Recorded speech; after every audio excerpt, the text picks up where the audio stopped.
ورحمة الله وبركاته. حبايبي اخواتي، عاملين ايه؟ يا رب تكونوا بخير وصحة وسلام. طبعا الفيديو ده معمول او قبل ما يعني ما نبلش في الفيديو. لازم كلنا نصلي على النبي عليه افضل الصلاة والسلام. ونقول الف الف الف مليون مبروك للمنتخب المغربي. شرفتونا شرفتونا، رفعتوا روسنا لفوق. طبعا في ناس كتير يا جماعة دخلت لي على الخاص، مش ناس، دول اخواتي ودول اهلي. دخلوا لي على الخاص بما ان المشكلة بتاعتي انا يعني اتكلمت فيها كتير على التيك توك. يعني قلت الفاظ انا ما عمري ما قلتها في حياتي، وما كنتش حابب ان انا اطلع بالصورة ديت. بس للاسف ممكن الخصم بتاعي يكون هو اللي وصلني لحاجة زي كده. آه، خلاني طلعت غلطت في الدولة بتاعتي. خلاني عملت حاجات كتير انا مش كده خالص. مش تربيتي، عمري ما اتربيت على كده. انا المفروض انا كنت اعمله من الاول خالص. ان انا لقيت شويه طين على الارض، لا مؤاخذه في اللفظ، المفروض انا معدي عليهم كنت ارفع الجلابيه او ارفع البنطلون او ارفع الجزمه بتاعتي.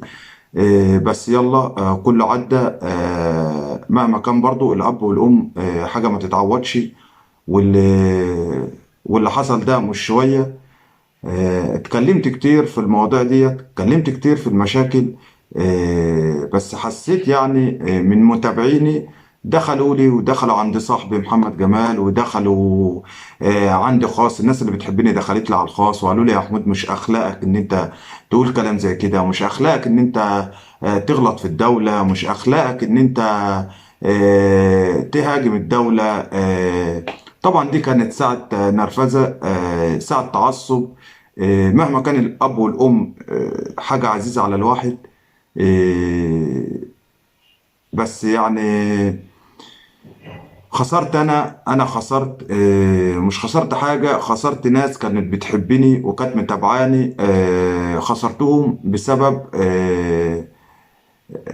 المشاكل والحاجات اللي حصلت ديت. وكنت في يوم من الأيام هخسر مراتي، بس الحمد لله والشكر لله عدت على خير. أوعدكم إن أنا مش هتكلم في المشاكل دي تاني خلاص. آسف للمرة التانية لكل متابعين اللي بتابعوني على سواء التيك توك أو اليوتيوب. مشاكل تاني مش هتظهر على السوشيال ميديا خالص. حقي هيجي، أنا هجيبه.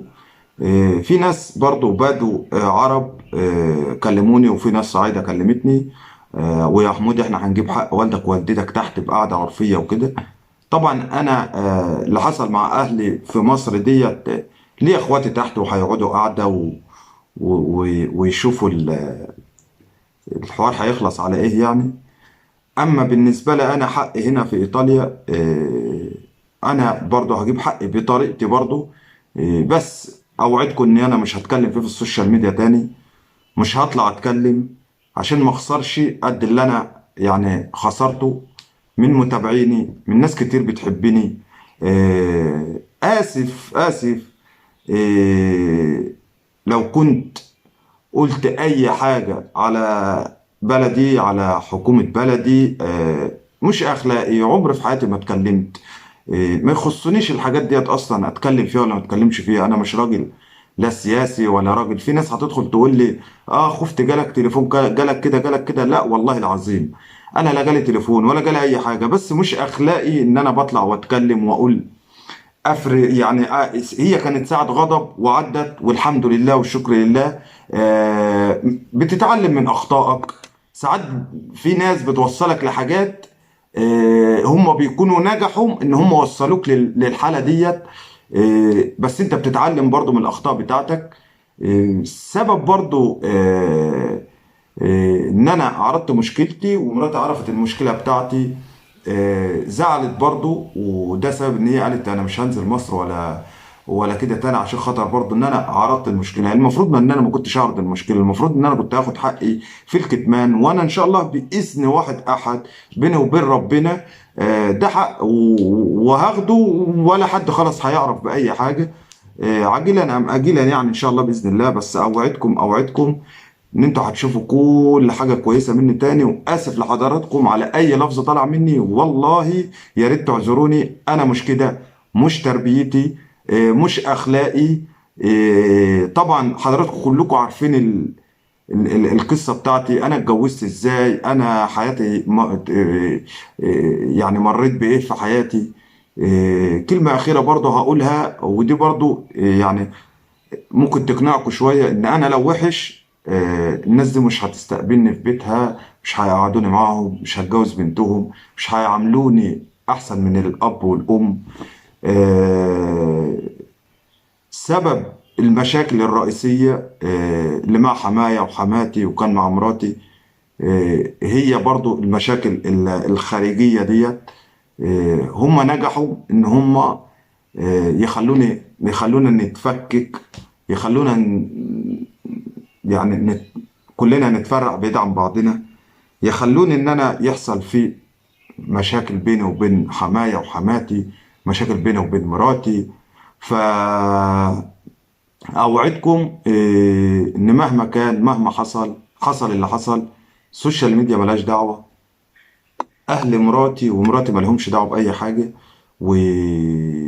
وانا كفيل ان انا برضو هنا في ايطاليا اجيب حقي تالت ومتلت. وعايزكم تعذروني، ويا ريت تنشروا الفيديو ديت، لان في ناس كتير زعلت مني، وفي ناس كتير يعني ما حبتش ان هم يشوفوني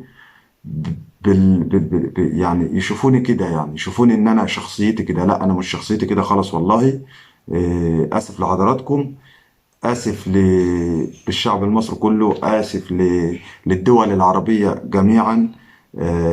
اي ام بتشوفني سواء هنا سواء على اليوتيوب على التيك توك، بقول لها اسف لحضرتك، ويا ريت تتقبلي اعتذاري. وانا زي ابنك الصغير، وغلطت واتعلمت من غلطي، ويا ريت تتقبلوا الاعتذار بتاعي. واشوفكم على خير ان شاء الله باذن الله في فيديو جديد، والسلام عليكم ورحمة الله وبركاته. بص يا ناديه، ناديه، بص بص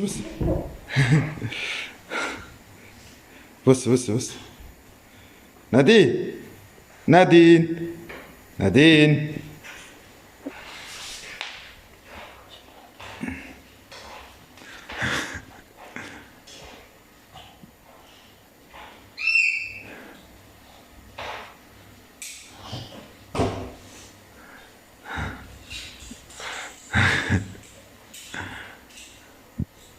نادين يلا باي باي، باي باي.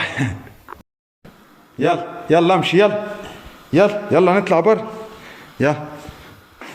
يلا تعال.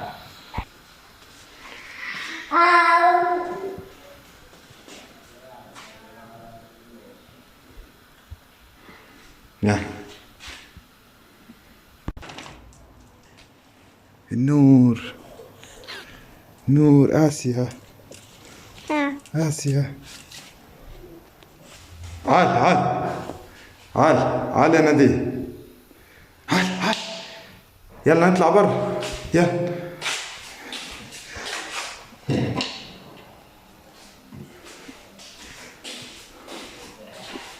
باي باي، باي باي. يلا هقفل الباب، هقفل. باي. تشاو نادين، تشاو نادين، تشاو.